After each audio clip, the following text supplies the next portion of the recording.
Ladies and gentlemen, welcome to Sessions Cafe TV show, brought to you by Entrigue magazine. I'm your host, Keri Singleton, and today I have the pleasure of welcoming Shortee Redd to the show.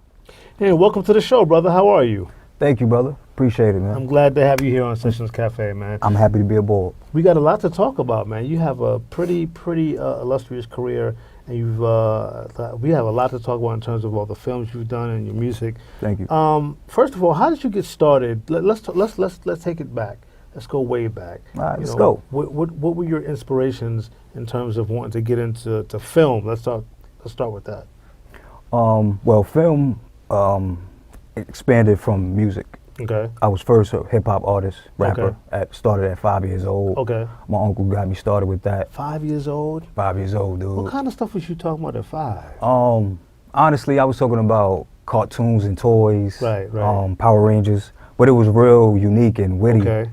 You were able to really articulate talking about these toys. Yeah. Okay. It was like cartoons and toys for the boys and girls. Now you know what Shortee Redd enjoys. Wow. That was like my first rap, man. Okay, at 5 years old. Okay. Yeah, 5 years old. And but then to answer your question, like that opened the back door to acting. Okay. Because as a young rapper, people really didn't take me serious. Mm-hmm. So we had to find back doors and avenues, and so we found a hidden talent as far as acting, and we started rolling with that. I got an agent, Shirley Faison. And how old were you when you first began to enter the world of acting on a more serious level? About 9 years old. Oh, 9. Okay. Yeah, 9 years old. Wow. Yeah. Impressive. So you met your agent. Right, at 9 years old, And Shirley then- Faison. Okay. Yeah. And then what was your first project? First film was He Got Game with Denzel Washington. I remember that film. Yeah, that was the first film. So hold up. What was it like being 9 years old and being on set with Denzel Washington? Were you able to appreciate the fact that you was on set with this legendary actor even at that age?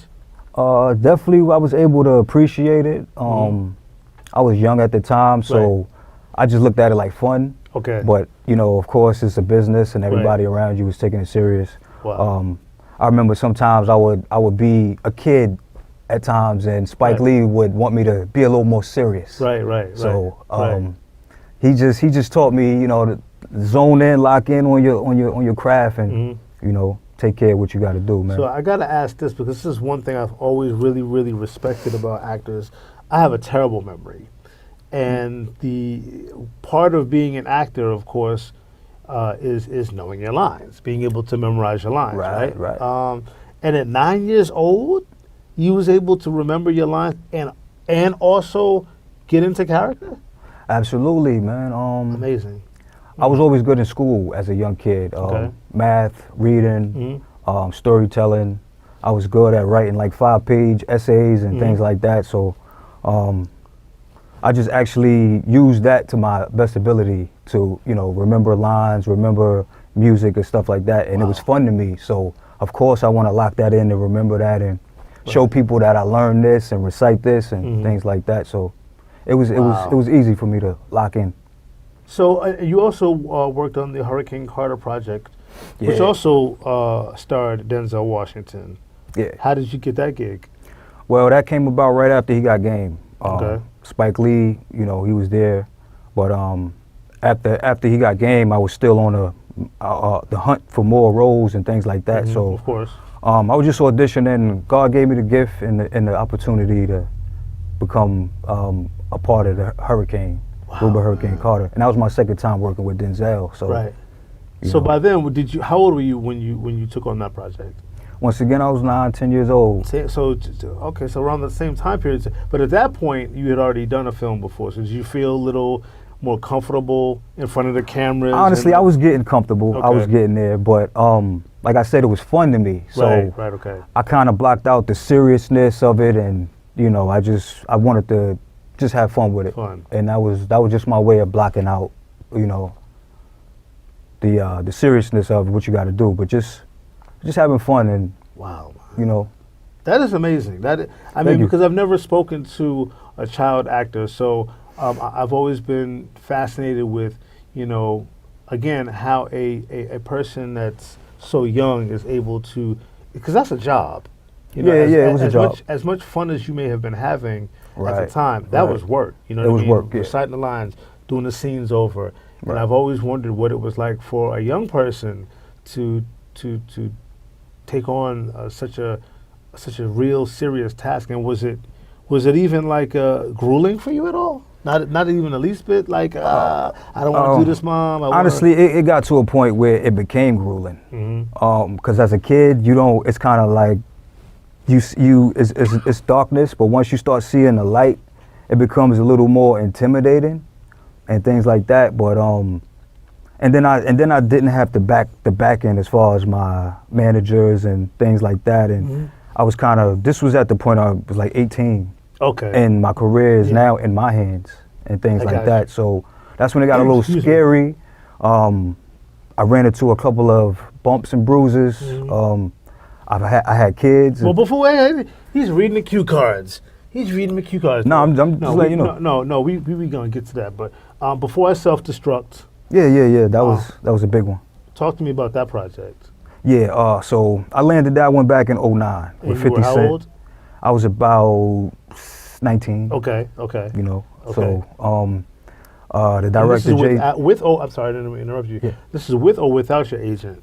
That was without an agent. Oh wow. Yeah, that was through J. Justice Smith, the director. Wow. And my manager actually giving me the opportunity to audition. So once I auditioned, that's when J. Justice Smith found it in his best interest that I was good enough for the part to play Tiny. Okay. And then maybe like 20 minutes later, I had to audition for 50 Cent himself. Now, you got to explain to me and my audience what that was like to stand in front of this man. Because you're also a person who loves hip-hop. Right. So you're standing in front of this brother who is the definition of hip-hop, you know, especially at that time. Right. You know, had to have been one of your heroes. You're auditioning for this man for an acting role, but you know that he's still, you know, one of the big ones in the game. Absolutely. What was that experience like for you? Well, once I got the notice that I was doing the audition, that's when I automatically locked in. And I was just like, this is the opportunity of a lifetime. Right. So you might as well go in and go for it. And I knew that even though I know the director and things like that, and I have credentials and things like that, I still got to work for it. You still got to work, yeah. You got to get in there and fight. So once I went in the audition room, it was other actors in there going for Tiny. But I just told myself, I'm getting this role. Right. You know, so I went in there, honestly a little nerve-wracking, but once I shook the butterflies off and I did it for the directors, I was good. And then when 50 came in, I just knew like, this is the moment. This is it. Make or break right here. Right. And I just went in. I went all out right in front of them. You know, a couple of the lines was like, yo, they got beef with a ghost. And I just had to be this menacing character. Right. So I just became that menacing character, you know. So does having confidence also add to being a great actor? I mean, in addition to obviously knowing your lines, I guess that's the basic. Right. Beyond that, of course, is being able to get into character. Right. But being able to, you know, be confident about the role, is that an important piece as well? Absolutely, man. You gotta embody the character. Whoever that character is, you have to go in there and be that character. Okay. Some of the examples I learned from was Denzel. Like when he was on set, Denzel wasn't Denzel. Right. Denzel was Jesus Shuttlesworth. Right. You know, from the movie. Right. Or he was Reuben Hurricane Carter. He was that guy. Right. He's totally transformed. Transition. Okay. And even when camera's off, you speak to him. Yo, what's up, man? What's going on? He's still Jesus. He's still in character. Wow. And that's what I locked in my head, and I just said, you gotta embody that character. And so you do the same thing. I do the same thing. You get into character and you stay in character. Fully, yeah. Okay. From the way I dress, even from the audition room, I go in the audition room looking like that character. If I'm a crook, I go in there looking like a crook.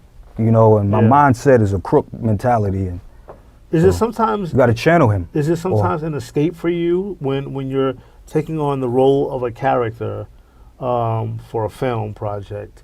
Right. Is it an escape sometimes to be able to actually be somebody else other than yourself? It's not an escape. It just gives me a chance to show my talent. Okay. You know, the other side of me. Sometimes when I'm rapping, I'm Shortee Redd. But when I'm a character, I'm many different characters. Got you. And that's just another lane of talent, you know, revenue-wise. Right. And it's just a whole nother field that I enjoy being in. Now you have a super long resume. If we sat here and went from film project to film project to film project, come on, we'd have a part 2. But I want to just point out a couple of projects that you did and just shoot your thoughts on them. Okay. Our Song with Keri Washington. What I think about the movie? Yeah. What did you think about the experience?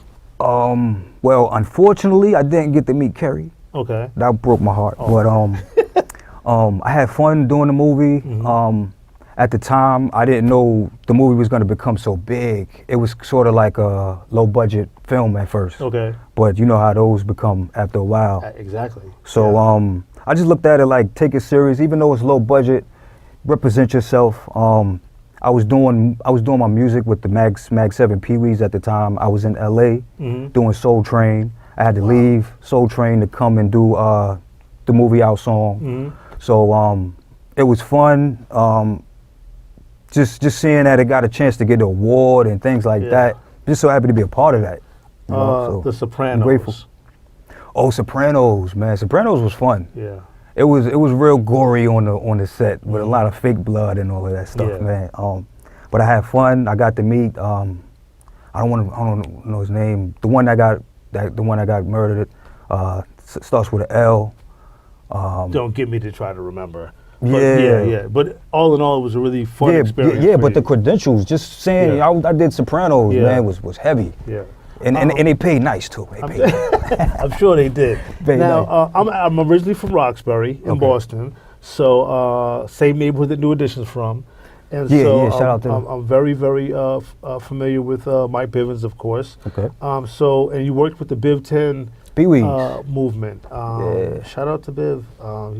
Mike Bivens has done so many different things that a lot of people don't even know about. You know, aside from New Edition, aside from Belle Biv DeVoe. Right. Pee Wee All Stars. What was that project like? What was that? Well, Michael Bivens back in the late '90s, he had a decision to start a rap group with like 10 kids. Okay. And just gather them from all over the world and just see how it goes. Before that, he had ABC. He had other groups and things like that. So he felt confident that if he gets some raw talent and things like that, then he can make it work. But the experience was great. That was my first time leaving New York City, traveling, being signed to Universal Records, Motown Records, having an album out, building a fan base, more people noticing me. It was a wonderful experience, man. But everything didn't go according to plan, but it's no spilled milk, man, because the experience that I harbor now is nothing but great experiences. And moving forward, you know, people always will look back at that and say, wow, that's a great situation to be in. Yeah. You know. Well, life's all about experiences, and Lord knows you've had a lot of them. And when we come back, we're going to talk about some other experiences that you've had that I believe were really, really instrumental in your journey. And we'll be right back Let's with talk about it. More Sessions Cafe.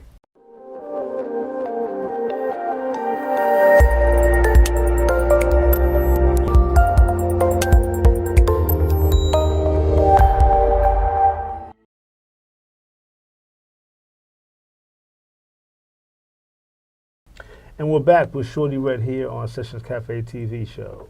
So we were talking about all of the great things that you've done. Just the tip of the iceberg, man. And I'm kind of impressed with the with your resume and all of the different experiences that you've had, because I feel that in life all of our experiences are part of our journey and are necessary parts of our journey, good or bad. You've worked with Denzel Washington. You worked with Keri Washington. You know, even though you didn't get to meet her. You've worked with 50 Cent. I mean, that's a lot, brother. So later in life, apparently life took a curve for you, as it does for most of us. Right. And you experienced a bout with homelessness, and I wanted to talk to you about that because that's not anything that I've ever experienced, and I've often wondered what it's like to be in a situation where, you know, you don't know where you're laying your head, man. And Yeah, man. what was that? How did that happen, and what was that experience like for Man, well, it started after when I was like 18 years old, and I realized your career is in your hands, and my manager wasn't. Me and my manager didn't really work together. Yeah. Well at the time, so I was pretty much on my own, and And your manager, pardon me, was responsible for you getting a lot of the work that you were getting. yeah, a lot of the work that I've done in the past was pretty much. So you two parted ways. Those efforts.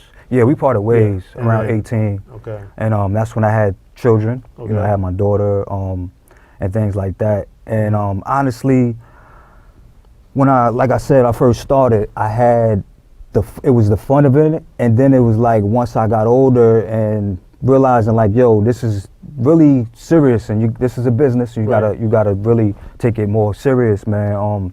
That's when it started to get discouraging. Okay. And that's when I lost my faith. That's when I lost a lot of courage moment. Like so, I just went on a downhill.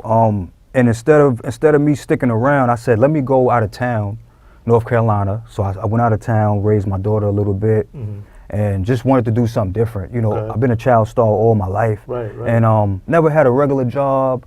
Never drove a car, you know, never did nothing really normal people do. Right, you never had a regular life. Never had a regular life. So I said, let me just experience that part. And that's when I realized life is something else, man. And you gotta defend for yourself. And then when you have children, you gotta defend for them. And it's real, man. So what exactly happened to lead you to that point?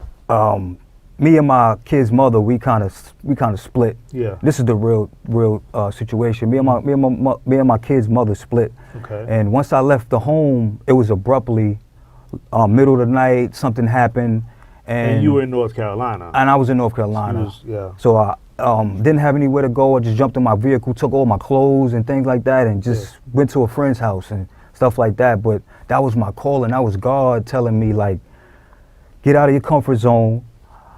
I got your back. You know, this is God grabbing me by the hand and saying, come on. No matter how hard it is, you're going to take this walk. Yeah. So once I realized that, I said, all right, cool. I'm gonna get back into the fight. You know, I'm gonna get back into this ring. Yeah. And came back up here to New York. Yeah. And that's when I realized, hey, I have no money.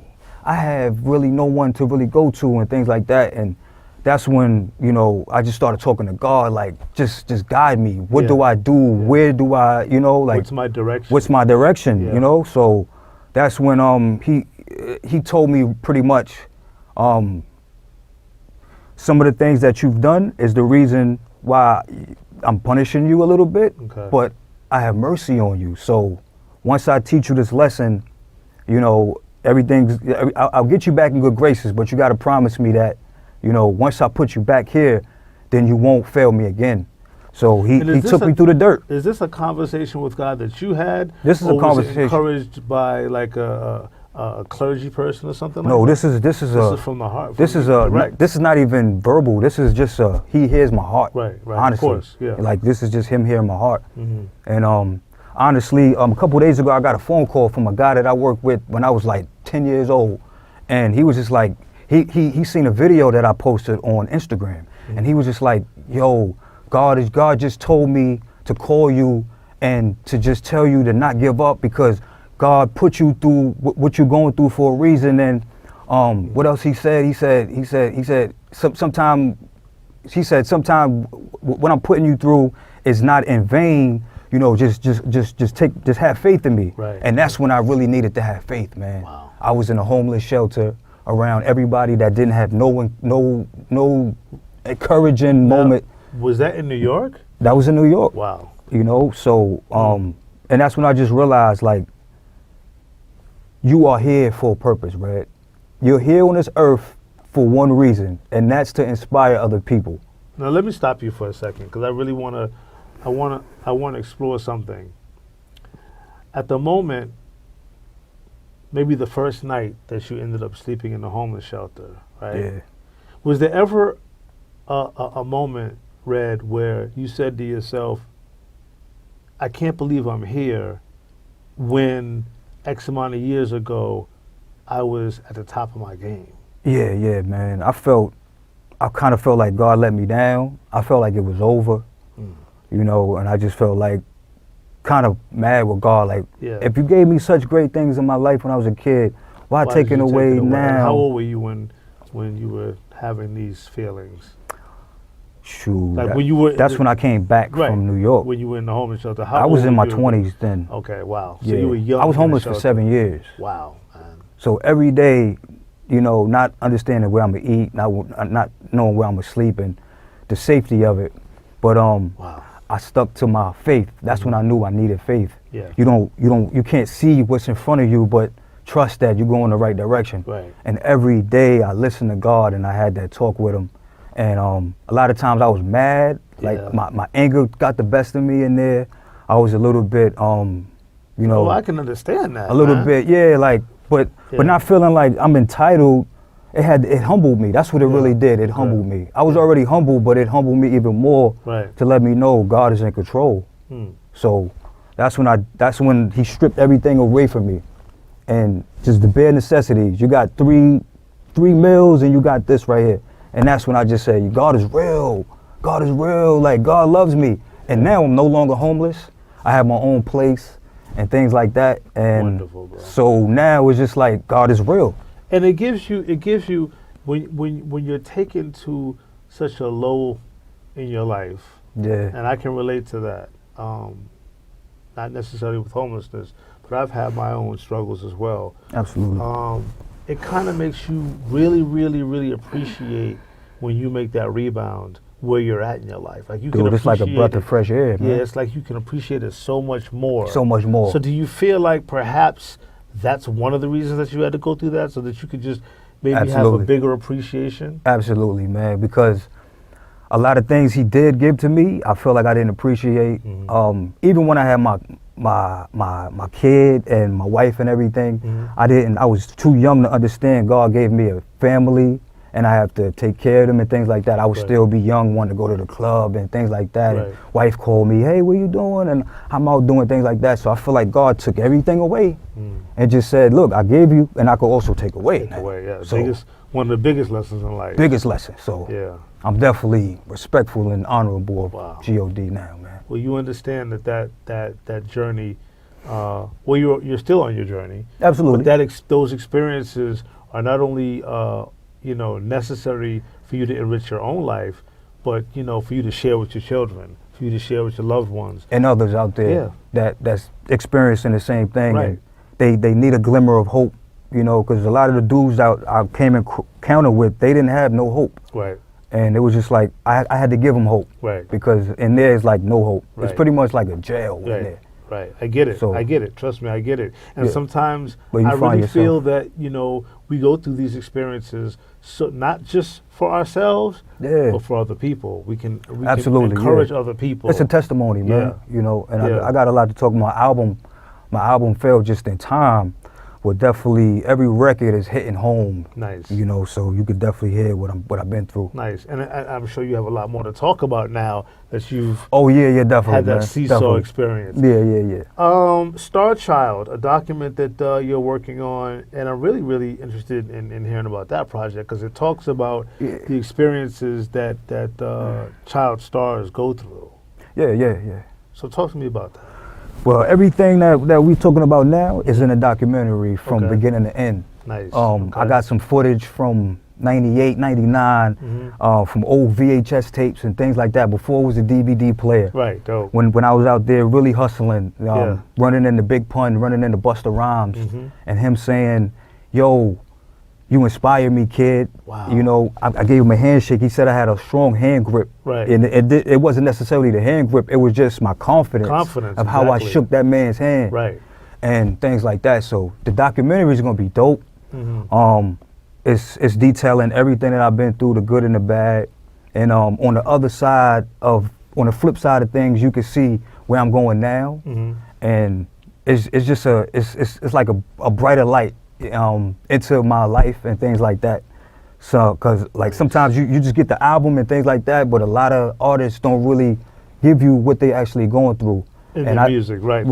That's right. Right. So this is an autobiographical piece. Yeah, man. Definitely can't wait to check that out. Yeah. And another thing I want to talk to you about before we wrap up is the Capital Punishment project that you're working on with the awesome brother Clifton Powell. Yeah, Clifton Powell, man. How did you get into that, and what can you tell us about that forthcoming project? Well, Capital Punishment is going to be a dope film.